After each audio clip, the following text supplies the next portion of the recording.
Hey, John, Oh, you're back. I'm back. How are you? I'm wearing my black shirt because I went out to move the garbage can in front of the shed today, and there was a big black cat in front of the door. And I thought, oh, well, I'm a superstitious person. I'm gonna get my dark blue shirt on. Well, I'm Um, I'm I'm showing the year. We're celebrating J.K. Rowling's birthday, but this is my. I'm a 19 child of the 1970s. ah, I that's am right. a metal dog. Is that That's right? right. You Yeah. metal dog, you. Uh, well, I mean, Rowling is what? She's a wood snake. A wood snake. Yeah. I mean, I'm sorry that's one of the most phallic, aspects you could possibly have in this thing. I'm surprised that the trans people haven't made this big joke about that. What the heck? We This is appear to be the only people so far. We're still a little bit early that are celebrating J.K. Rowling's Kanreki. No, it's Kanreki because this is again the year of the wood snake. Goes in a 60-year cycle, going through the 12 astrological animals and the five Far Eastern elements to come up with a cycle of 60 years. So she was born in the year of the wood snake. It's now the year of the wood snake again. She has lived through the entire calendar, and this is the year of her rebirth. This is the celebration of her Kanreki. So and we're hoping we get because we're the only guys who seem to be making an effort for this monumental year.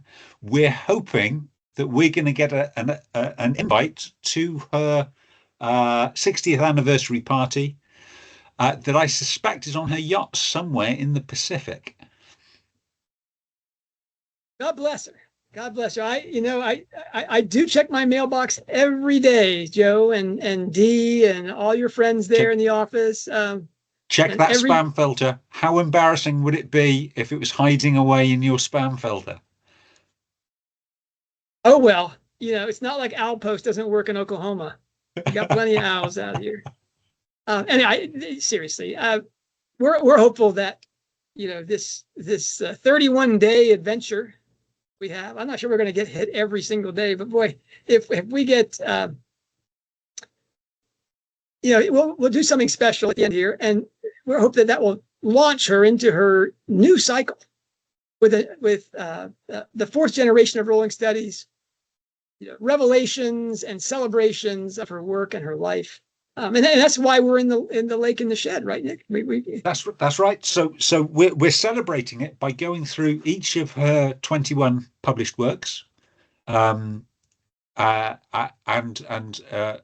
few of the things that we worked on in Hogwarts Professor together. And we're taking each one of those and we're looking at an example of inspiration that she's taken from her lake. That's her metaphor for where she gets her ideas, the things she's experienced, the people she knows, her unresolved issues. And then she takes that idea over to John in his shed, where she works on it using her literary art and devices and alchemy and chiasmus and all that great stuff that we know she does. Yeah, well, she doesn't have, and there's no air conditioning boxes in her shed. There's real tools there. I do have real tools. I do have like a hedge clipper, and my lawnmower is right here. Anyway, yeah, that's the project, and it's so far. I've been having a lot of fun with this. I hope that and some of the comments we get have been. I shouldn't say all the comments that we get have been really positive and encouraging. That's not to say if you don't like it that you need to. But hey, we're almost halfway done with her books, right? We are. I mean, We are. gosh, we're more than halfway done. Fantastic. Yeah. This is our 14th episode in this thing. Yes. That's amazing. There was one introduction, but that's 13 works we've covered so far. Right. This will be the 13th work, but it's the 14th episode with the introduction. Yeah. So hey, happy Bastille Day. I guess this is going to go up on the 14th. Yeah. Wow. Okay. Well, too bad we weren't doing Crimes of Grindelwald. We could do the whole Paris thing, but uh, well, anyway, what book are we up to, Nick? So we're looking at, and it's another script. This time it's screenplay. We're going to do Fantastic Beasts and Where to Find Them, the movie. So the original screenplay. The original screenplay. So in terms of Lake inspiration, I have to admit my own failings. I'm sure the world's worst movie watcher. I cannot concentrate on a film. I do better on children's films, but any kind of plot that I have to follow, I just don't have a brain that can do it without going off on my own internal wanderings, missing the plot, and then usually falling asleep and waking up just as the credits roll. So I mean, I could talk about New York.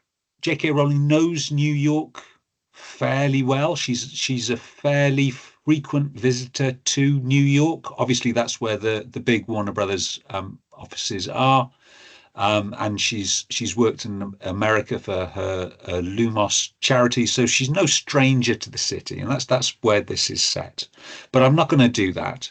What I'd like to do is yesterday we talked about Harry Potter and the Cursed Child, the screenplay, and how on earth they managed to persuade her to do that. And I'd like to mirror that with how on earth Warner Brothers managed to persuade her to embark on this series of films with one small, I am going to bring up one Lake point, but it's not my find, it's John's find, and I'm going to remind him of his brilliance later on. So, let me take you back in time to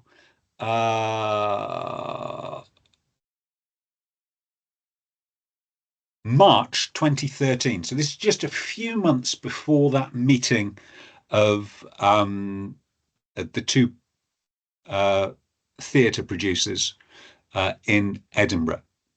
We get another executive flying across the Atlantic to take a personal meeting with J.K. Rowling. And this was a chap called Kevin Sujihara. And he was at that point, he was the CEO of Warner Brothers, the big cheese. He had only been in that position for a matter of weeks before he jumped on one of the private jets that Warner Brothers own and says, take me to Edinburgh. And he gets a one-to-one meeting because even J.K. Rowling will put a few hours aside for the CEO of Warner Brothers. And his mission basically was to sell the idea of taking up the option for creating a Fantastic Beasts movie. Now, in J.K. Rowling's sale of film rights for the Harry Potter product, already included are Fantastic Beasts and Where to Find Them and Quidditch Through the Ages. Not, interestingly, Beedle the Bard, although I think they have something like a first refusal option or something like that. But both those two... Was that a Christopher Little, Neil Blair difference where by the time... I think it was because they were both written before the end of the series, and in the final contract for the last few films, they were just sort of rolled up in the Harry Potter property. Beedle the Bard was released after Deathly Hallows, and there was no need, certainly from Rowling's side, for another contract, because the series of films were going to finish with Deathly Hallows. But it left Warner Brothers with the ability to create a film of these two little school books that were both produced for charity. So the they were both produced for a UK charity called Comic Relief, which is an annual event. And basically, you have a lot of comedians telling jokes for a whole day. People dress up in silly costumes around the country and collect money, and it's a worthwhile thing. It's an enjoyable thing to watch on the TV as well. Well, they ask a lot of celebrities to contribute something, and it may be a politician taking a cold shower or something ridiculous. They asked J.K. Rowling, and she said, "Well, I'll write you a couple of books." Now, seeing as her books sell in the hundreds of millions, the charity Comic Relief said, "Well, okay then," and made her a patron of the charity. She was actually a director of the charity for a few years. And they're thin. There's not a lot of words in them. They're great fun. They were hugely popular.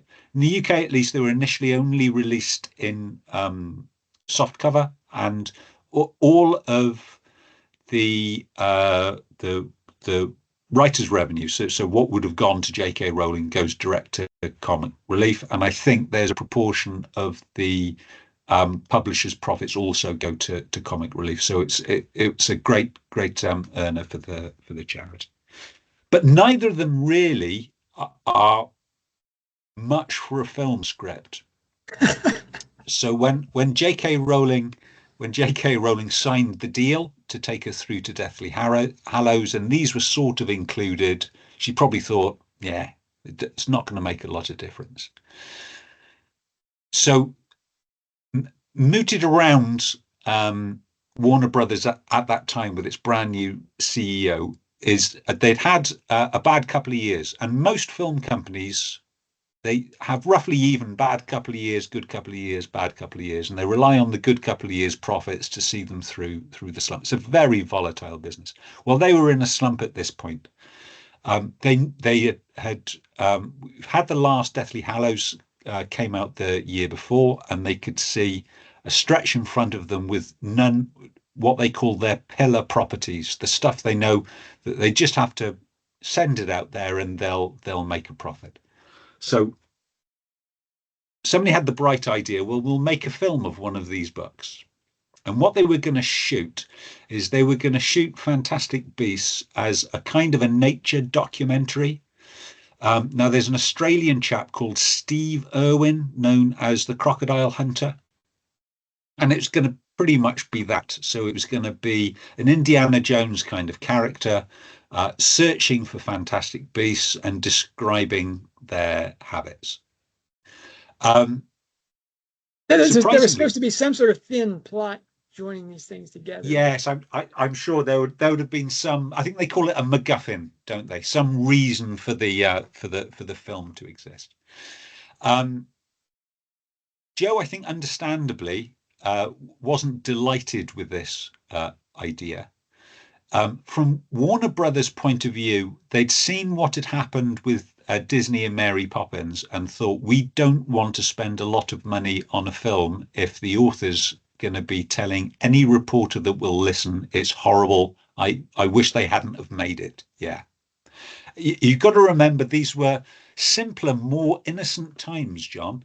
So there was a huge fan base, overwhelmingly in support of J.K. Rowling. She had been on board. Hence the reason for Kevin Tsujihara. And actually, J.K. Rowling credits Tsujihara as, if it wasn't for him, this film would not have been made. And I think she's sincere in that. If it wasn't the right person handling that negotiation, either they would have. It took Kevin to make me commit to bringing Newt's story to the big screen. Yeah. Yeah, it could have gone one of two ways. They could have made the film that Joe hated, and it would have absolutely plummeted, or they wouldn't have made a film at all. So the compromise was J.K. Rowling had actually finished because she said, well, I know Newt, I've got a few ideas, and she finished a draft script in, I think, 12 days. Rowling goes on to say she didn't tell Warner Brothers that she wrote the rough draft in 12 days. I just wanted to get the outline of the story down, and that's obviously given me a lot to work with going forward. So it seems to me that Kevin frankly said, look, we're in trouble. We finished Deathly Hallows and we've got no big pillar properties. We're going to put this out, and this is what we're going to put out. And Rowling said, no, don't do that. Do this. But I think she she has never trusted anyone else, I think, wisely with her property. I know, as I say it, I'm thinking in parallel with this, just a few months ago, there was the Cursed Child, a different Cursed Child being agreed in her office in Edinburgh. But I think it's a condition. It's a condition Rowling put forward that she wanted to be the script writer. Now she was more involved in the production of the final three Harry Potter films, largely because writing the books had done and dusted by then. So she could spend a little bit more time with the cast, with the crew, wander around the sets, and we know she did that. We've got photographs of her doing that. Um, and I think she just fancied trying the movie business. And I remember the tweets that she'd send out as they were shooting down in Leavesden for Fantastic Beasts, and very proudly she'd send out a picture of this director chair with J.K. Rowling written on the bottom. And I think she enjoyed all of that. That being said, writing a script for a movie is different to writing a book. When you're writing a book, you have one editor. And when you're J.K. Rowling writing a book, you have one editor that will do anything you say. When you're writing a script, you have producers, directors, assistant directors. You have every man and his dog from the studio writing notes and 1,000 different voices going at you. So you're right, John. I think certainly what we saw on the screen, which is a carbon copy of what we get in the original screenplay, is not the original screenplay. What I would love to see is that 12-day rough draft. I think that would be fascinating. Okay, that's the second thing I want. But let's talk about the Holy Grail. Before we move on to the Holy Grail, the Lake Point. Oh, it's a tiny little lake point. So there is a speakeasy in New York that the characters go to called the Blind Pig. And that's a very Rowling kind of name for, I feel, for a New York 1930s speakeasy. I thought that worked incredibly well. And then, because that's how I watch films, I forgot about it. And it wasn't till actually after Christmas Pig had been published, J.K. Rowling, of course, Christmas Pig, as most of you will know, is centered around this plush bean-filled pig, who basically was her son David's childhood toy, beloved, and played with so much, his eyes eventually came out. So J.K. Rowling sent the pig to Toy Hospital and put him in a little toy bed, bandaged up his head to protect his eyes, had a little chart with his name on it, and then sewed buttons where his eyes was to fix his eyesight. That, of course, is the Blind Pig. And John spotted it. Well done, John. Yeah. Boy, I'd forgotten all about that. But thank you, Nick, for that. I should say that Hogwarts Professor went pig wild, hog wild, when Fantastic Beasts came out. We had 40 posts, all of them really pretty challenging. All of the people that we had on deck then contributed. And we weren't the real obsessives about it because none of us are film people.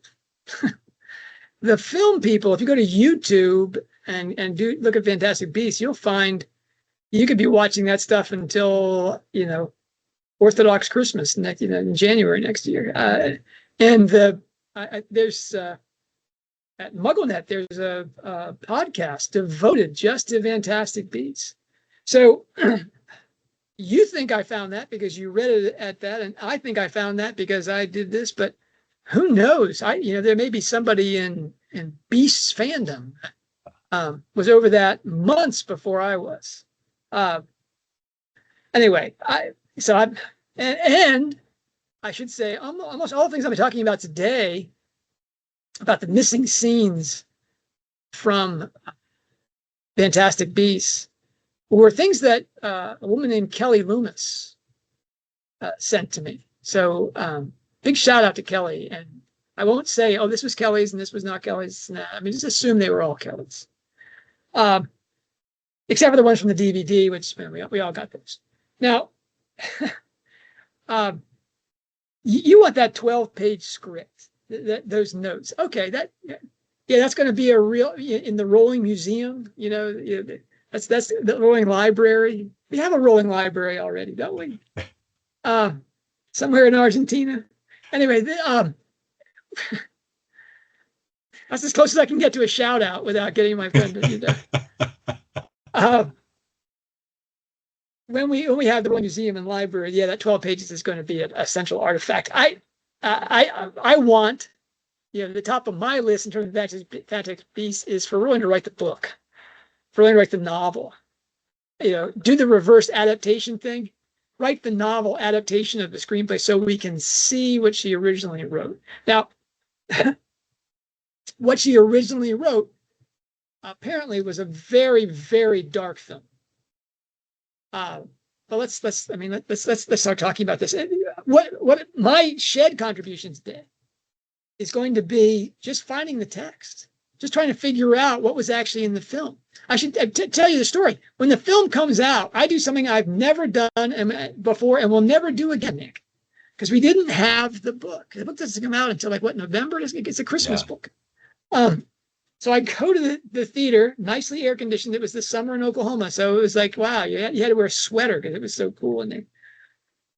And I sat there in the dark, obviously, with a clipboard and a page, writing scene by scene, writing every scene that appeared, which is really tricky because sometimes the screenshots are just, the shots are within the same scene. But I just wrote down everything. There were 70 scenes. And that clipboard, now I wish I had the paperwork from this. I probably do have it somewhere in my files of the 70 screens, 70 scenes. So to see if it was a ring, I wanted to see how this worked. And I did that, wrote it up and said, yes, but there are some things that are really just not right. Where the finish doesn't really have a tight latch, and we don't have a turn the way we'd expect it to be. But and this thing's kind of sideways on the turtleback lines. It's a little too high, too low. And I thought, when we get the book, then we'll know. We'll get the real thing.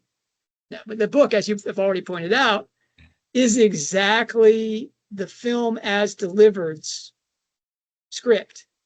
It is not any of the drafts that Rowling wrote. It's not the shooting script screenplay. And the shooting script screenplay, that's the Urtext that we really want. The woman who plays Goldstein, what's her first name? Newt's true love. You can show how well Tina Goldstein. Okay. She said that this script, the shooting script, was kept in like a rolling vault on the screen. What do they call that? This stage set, and it could be referred to, but had to be immediately put back into the vault and put under its magical spells of protection. And she said it was enormous. Well, that's what we want. That's, first we want Rowling to write the novel. as such. And then we want her to make it for comic relief, do it for charity, dear. You've already got this long thing. And it'll also be to Warner Brothers for the whole way they've handled this franchise. It's just, if she writes those 5 books, wouldn't it be funny if the 4th and 5th books have to be adaptations of a novel that she writes, which has no connection to the 3rd movie? Anyway, that's the book. The book lover's dream is that Rowling will write the book, or that we'll get the shooting script screenplay, because that's where we come into trouble. And let's get to my notes here for this madness. Okay, so we're trying to find the text, and the first source for that text and what the stages it went through and stuff like that are interviews that David Yates, David Heyman, and Rowling did in conjunction with the movie's release. Okay, and what we learned from those interviews, 4 things we learned. We learned that Warner Brothers optioned the novella Fantastic Beasts, Newt Scamander's textbook, in their need for another Wizarding World blockbuster. You've covered that, Nick. Rowling got wind of the project, according to Heyman, and hastily started writing a story from some character notes she had on Newt to keep them from making a hash of it. Okay. 2, we learned that Rowling did not do her homework, her word, on screenwriting, but chose to write the screenplay as she'd written her books. Steve Kloves helped in ways we're not told to bring this book-like story to script form. That's what she describes in her acknowledgments as, in her thank you to Steve Kloves and David Yates. Learning in Steve's immortal words to fit the woman to the dress has been a fascinating, challenging, exasperating, exhilarating, infuriating, and ultimately rewarding experience that I wouldn't have missed for the world. I couldn't have done it without them. Now, that's to make sure they understand that they were working for her. Yeah. That's not how they see things, at least Heyman and Yates, the double Davids. David Heyman and David Yates asked for rewrites of her first drafts, which she responded to in hurried fashion and as what they called a volcano of ideas. Their struggle was getting her to focus and cut out all the extras. Rowling says, that's fine. I'm going to sneak those ideas into the future scripts. All right. So there's a real tug going on here between the screenwriter, who is usually absolutely at the service to the auteurs, to the producers and the directors. This screenwriter is Godzilla on the set. When they go to her for help, she just gives them larger visions. Okay. She does not see the drafts, notes, rewrite process as a screenwriting thing, but as her natural way of writing with editors, albeit ones with filmmaking concerns rather than those of novels publishers. Now, you mentioned, Nick, that she's working with editors, but those editors don't touch her stuff. I mean, look at Cuckoo's Calling. It has one of the editor of Cuckoo's Calling at the same company that did Casual Vacancy. Oh, what a coincidence. He's famous for being, the brutal editor of detective fiction. And yet that book is filled with so many flints and mistakes and gaffes that you're like, did he read the book? Did he give it any kind of attention? No, I think he gave it a wave. He wasn't going to scare off this incredible property they had. Which is no service at all. No. Anyway, again, let's be clear. John doesn't know any of the things he's saying he knows here. All right, this total obnoxious speculation on the guy in the shed. It's hot in here. Okay, give me a break. Anyway, the original screenplay is not the original draft. It's not the second draft or even the shooting screenplay from which the film was shot. The book we have is just a transcription of the film as it appears in the theaters. It is, in effect, not Rowling's screenplay. It is the screenplay of the film that David Heyman and David Yates decided to release after making their cuts from Rowling's work. Okay. Uh, they describe those first scripts, okay? And they do it in terms of like a fairy tale. David Heyman said in one of his interviews that Goldilocks gave them a script that was too light, then too dark, then just right. Yates says the first draft was predominantly dark and intense rather than whimsical. And before we got to just right, we had to get through a Rowling effort that was very broad and playful rather than really dark. Okay? The Yates-Heyman thing is to talk about how they were, this evolution of Joe as a screenwriter, and they're being the men in charge, not Joe. Not we couldn't have done it with, not she couldn't have done it without us, but she couldn't have done it without our direction and our masterful cutting and direction. Heyman and Yates believe that their ideas of the right way to make a movie trump Rowling's ability to tell a story, newbie screenwriter that she is. Hence their comic scripted story for the press about how the dynamic duo David's movie magi coached her through her too light, then too dark, now just right, Goldilocks and the Three Bears final screenplay. This is comic only because one of them forgot the sequence of the guiding hand supervision fairy tale. Hence their patronizing explanations that they had to make cuts from the final screenplay after shooting them because the scenes didn't work. They were redundant. They detracted from the whole. They gummed things up. Heyman and Yates believe each has a better view of Rowling's larger picture than she does. All right. I mean, there was a man who came to UCO when I was studying for my PhD that went through what a blockbuster film has to do, down to the minute, the breaks. And he said this form is more rigid and more controlled than an Elizabethan sonnet, which is saying something. And that movie makers who are betting tens or hundreds of millions of dollars on these properties, they won't look at a script that doesn't follow that formula. Okay. Yates and Heyman, that's their job. That's the dress that they want to fit Rowling into. This outsized genius. They want to fit her into this, cookie cutter formula.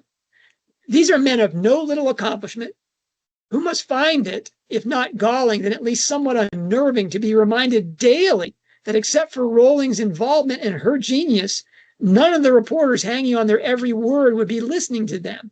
The Davids found themselves, in essence, servants to her story, to the screenwriter, as much as they might admire her, a person several steps below producer and director on the Hollywood food chain, lower except when they decide to cut and reshape that story so that they can claim it as their own.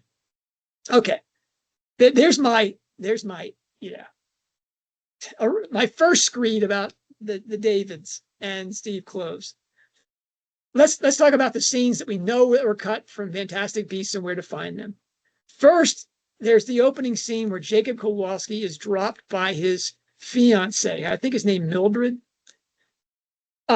That scene is so critical because it makes the final scene at the entrance to the subway station in the rain. It closes the latch tight. Without that scene, the latch just feels like a sad moment. We get the revelation of Newt's scars. That was a funny interview. That apparently the man who played Newt Scamander, whose name I've just chosen to forgotten post Trans Wars, actually a very accomplished actor, but he talked about how he had to become super buff. He had to work out for like 4 months to make it so when he pulled off his shirt and showed all the scars on his backs from dealing with these crazy, fantastic beasts, he wouldn't look like, a scrawny academic. Well, that scene gets cut. And when Newt talks later to Jacob about staying away from the obscurus, if we think that Newt was torn up by the obscurus that he captured, the obscurial, then those scars would make sense. We have memories of he's trying to protect Jacob from that kind of experience. We don't get the Ilvermorny school song as performed by the Goldstein sisters.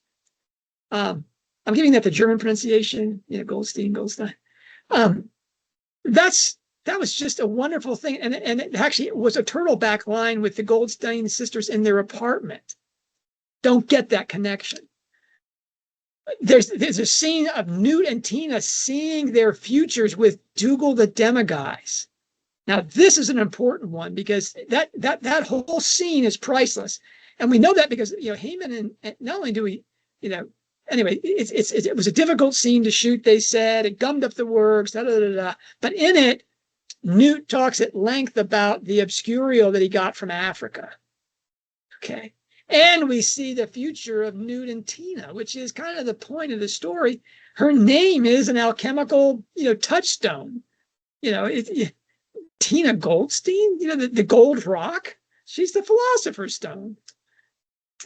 Anyway, then there's apparently a long scene where Jacob bonds with Dougal the Demiguise. This is important. That scene was important on several levels. Dougal the Demiguise, Rowling has said, is her favorite Fantastic Beast. It's an incredibly important character, supposedly, in the story. That it appears in the first book, which means that Dougal or a Demiguise was supposed to be very important in the third movie. We'll talk about it. And the last film, the fifth film, we don't get it. And frankly, any Jacob Kowalski scene that gets cut, that was a mistake. Jacob is supposed to be our entry into the film, the Muggle who's living inside the magical world. And then the most important scene they cut is Credence's survival. The original screenplay, they shot that scene, Credence getting on board a ship to go to the UK. Cut. We don't get it. Heyman made some ridiculous comment about we couldn't have the, there we go moment. Okay. We have Newt arrive on the thing, and then we have Credence get back onto the boat. That's a pretty tight latch, right? That's a winner. Nope, we don't get that. Okay. Heyman's comments about that. Okay, his justification for the cuts.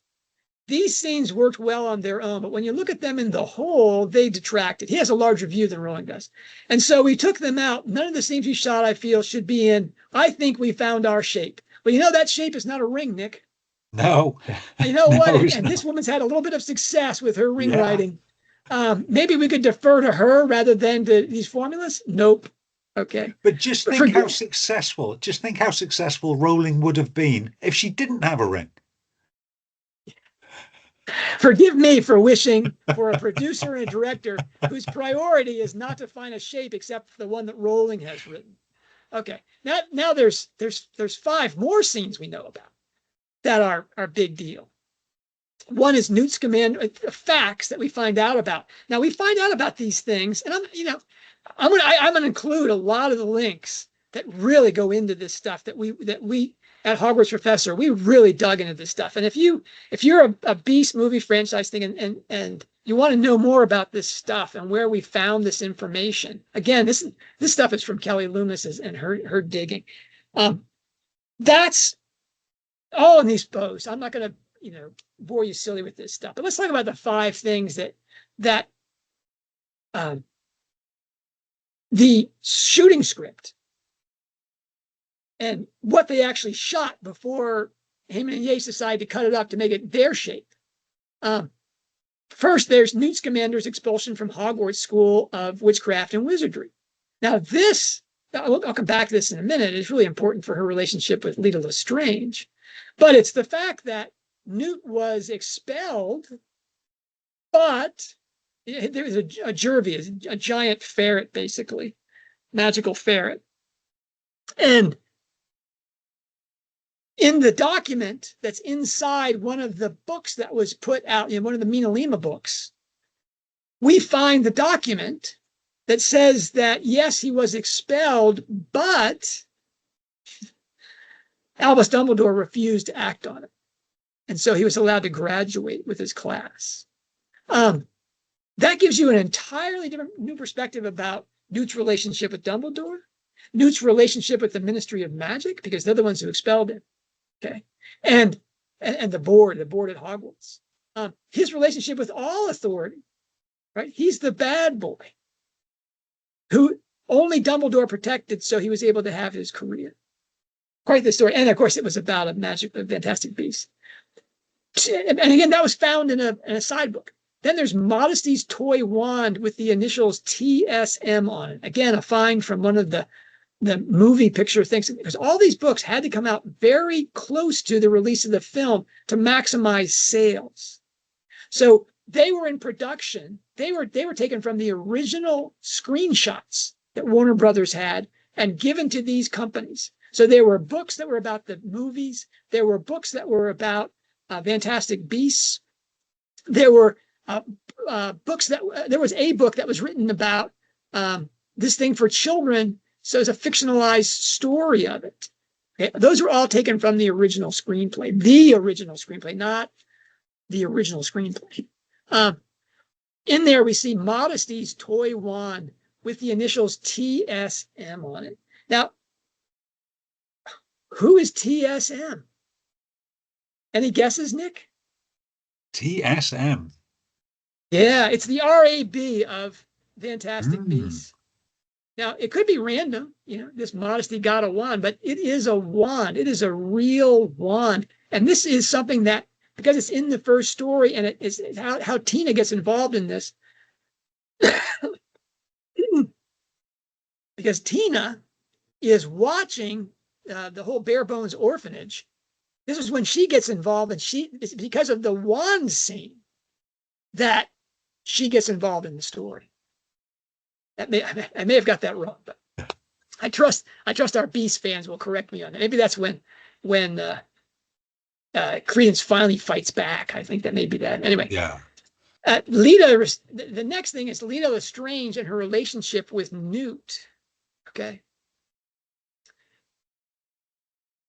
It turns out that Lita was the person who committed the Jervy incident, that she was the reckless and crazy one, as you might expect, rather than Newt, and that Newt took the hit because he loved her.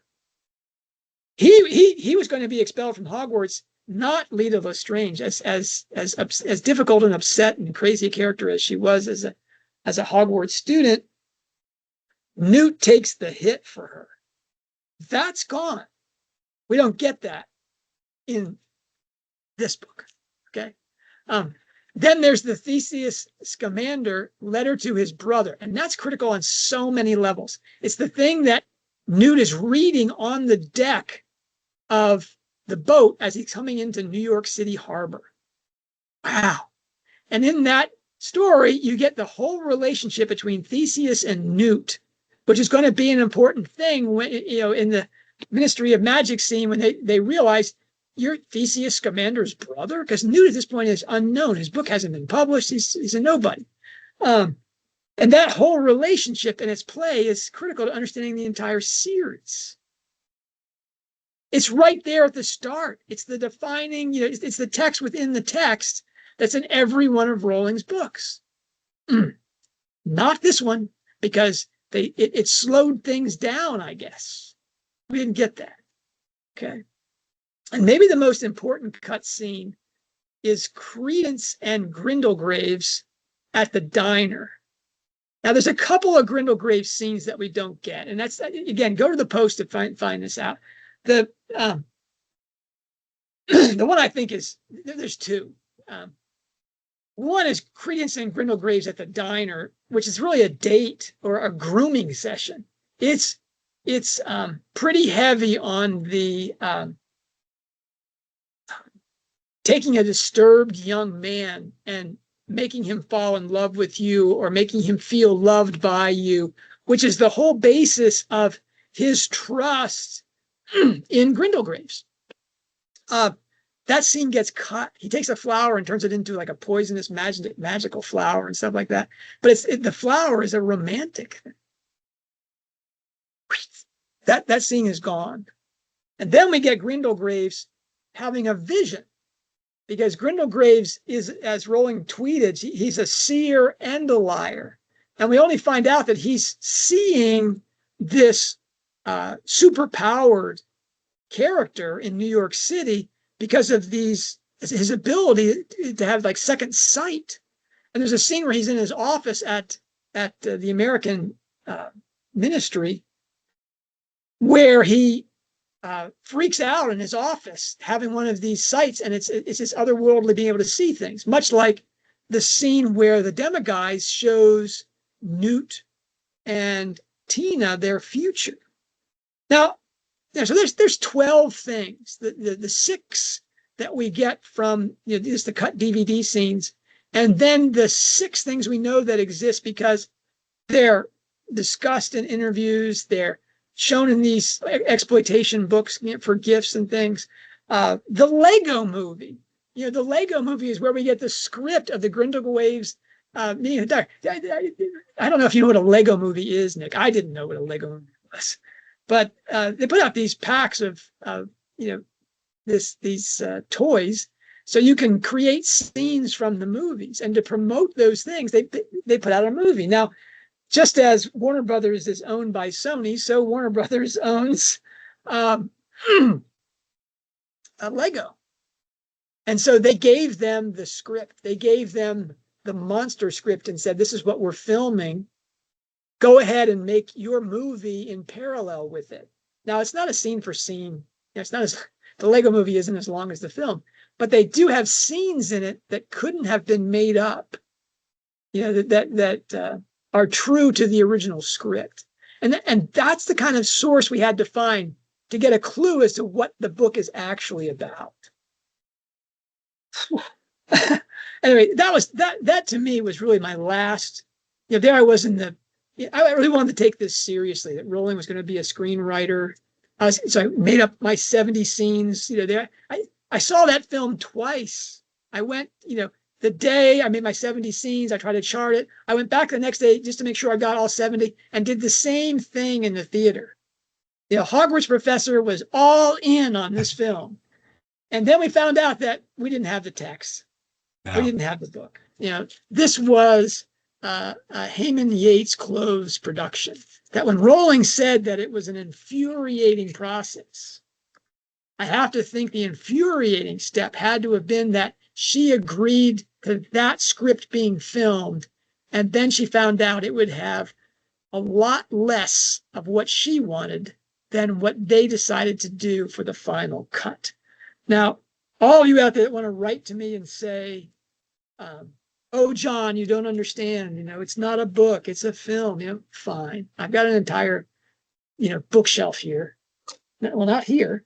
This is my shed. Well remembered, John. I do have bookshelves, though. I'm surrounded by bookshelves. They're just filled with garbage. But I do have a bookshelf back in my office that is how to read a film. I've read the books, etc. Fine. This is a once in a generational talent coming to screenwriting and basically saying, let's do this by my rules. Okay? I know a little bit about writing stories. Do it my way. See what happens. And Heyman, Yates, and Cloves decide, no, we're not going to do that. Now, that is because Warner Brothers told them, fix this. Take this down to the formula, because we're not putting hundreds of millions of dollars into a property that doesn't conform to industry standard. We took our books and we adapted them into movies, and they all followed that standard. I don't care what she's given you as the script. Turn it into this. I don't care whether they made that decision or someone else made that decision for them. It's a shame. It was a once in a generation opportunity for someone to say, let's try something different with filmmaking. I think especially given that the hundreds of millions of dollars that they were pouring into this project, Rowling made for them anyway. Well, and this was like Casual Vacancy. Casual Vacancy was it wasn't counterfeit money, that film. You just reeling that money out. No. Everybody was going to buy that book. It had J.K. Rowling's name on it. Bang, And she gives us her Lake and Shed piece of genius that I'm coming to appreciate more and more because of my friendship with you. And only because of that. No, it's a good book. Here we have this film, the first film after the Harry Potter franchise is done. It's going to make millions and hundreds of millions of dollars. You know, maybe it won't be beloved, but if they had just taken a chance, if they had just had any, you know, what's Rowling's primary virtue, Nick? Creativity. No, it's courage. Courage, yeah. Courage is the virtue. It makes all the others possible. That's the one she admires the most. That's right. And you know what? There's not much to admire in the men around her at this thing. If they would use an expression with a feminist like her, you know, we're going to fit the woman to the dress. Yeah. They have misunderstood their thing. And Rowling put that as the first entry in the acknowledgments to say, here's what I was working with. These men who thought that they were in charge of the story, I couldn't have done it without them. You know, this was my project. I just hate to tell her what she already knows, but nope, that's not the way that history is going to record this until you write the book. You know, and until you write the book that they can adapt later into the real movie. We have this series of films. All right. There's my nasty shed take on this. Thank you, John. That's not one of my pillars, though. Is I guess you know the pillars have to rest on something. All the tools and the golden threads and all those things. They have to come from texts that we know for sure are hers and are hers as written. Yeah. Cursed Child, not even close. You know, we know that's a play by Jack Thorne. And with decision making by, you know, John Tiffany. And then we have these stories, which are Hollywood blockbuster collaborative exercises, which mean that, you know, it's just sausage making. You know, for a book that we can get our teeth into, John. Oh, how about we go back to Cormoran Strike? Is that what I'm hearing you say? Please. Let's please. Let's talk about the fourth Cormoran Strike novel, the London Olympics. What's going to be the Lake Point, Nick? Give me a you know, taste, a foretaste of this. So my juices are flowing. This is the book I'd almost caught up with the series. I could see on Hog Pro people excitedly talking about this new book, clutched in their hands, and I was nearly there. I was nearly caught up. I love this book so much. Lake. So I'm going to go for core beliefs in terms of politics of the far left and the far right. I'm going to go for 7 ages. I'm not just one pillar this time, Joe. I'm going to go for 7 ages of Joe in terms of class tensions within the UK. And I'm just going to take a very small, brief trip back to Tuts Hill, because I like to do it every now and again. It's only 40 minutes away. Only 40 minutes. That's right. Again, 40 minutes in the United States is a short commute, Nick. That's groceries. That's groceries. That's nothing. You can prefer to go there because you like the gas station. Anyway. What's in the shed, John? The shed is Rosmersholm. That this book. What did Beatrice Groves say about Ibsen's Beatrice, and to be fair, this was before Troubled Blood and the Fairy Queen, but when it came out, she said it is the most epigraphically indebted novel ever. Not just Rowling's most epigraphically indebted novel. Yeah. It is the most epigraphically indebted novel ever.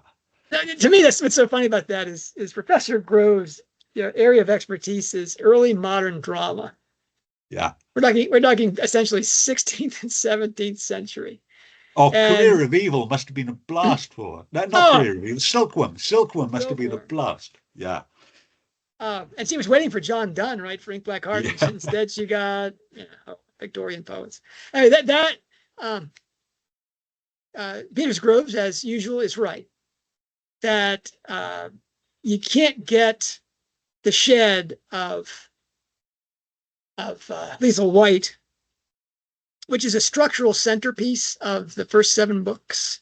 And wow, I really wanted to go there because that's easy for me to talk about the chiastic structure. But I listened. I surreptitiously worked on the job while I was pulling carts in the parking lot. I think I listened to the play, Ibsen's Rosmersholm. I think it was 15 times. Wow.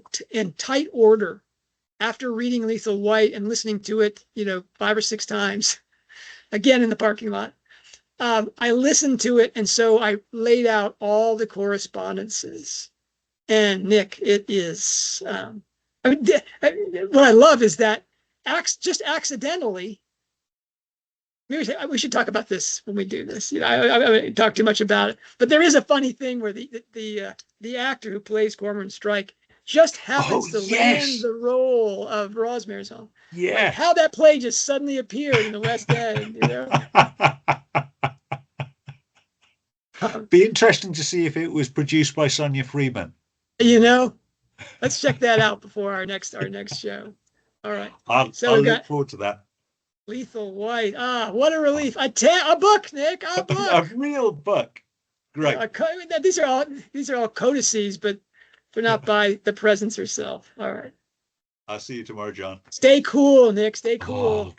I'll try.